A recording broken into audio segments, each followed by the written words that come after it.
Hi உறவுகளே, அடிக்கிற வெயில் காலையில் 10-10:30 மணிக்கு இந்த வெயிலில் எங்கே கிளம்பிட்டா பாப்பா முக்காடு போட்டுன்னு பார்த்தீங்கன்னா அவளுக்கு உடம்பு சரியில்லை. அதனால் நாங்கள் ஹாஸ்பிட்டல் தான் போயிட்டுருக்கோம். நாங்கள் இங்கிலீஷ் மெடிசன் எடுத்துக்கலங்க, சித்த வைத்தியம் தான் பார்த்துட்ருக்கோம்.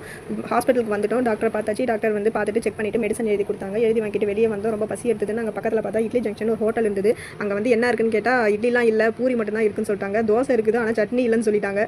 சரி, ஏதோ பசிக்கு இருக்கிறத கொடுங்கன்னு சொல்லி ஆர்டர் பண்ணி சாப்பிட்டு பில்லை கட்டிட்டு வெளியே வந்துட்டா மெடிக்கலுக்கு வந்தோம். அங்கே டாக்டர் கிட்ட மெடிசன் இருக்காது. இது நம்ம சித்த வைத்தியன்றதுனால தனியாக தான் வாங்கி ஆகணும்.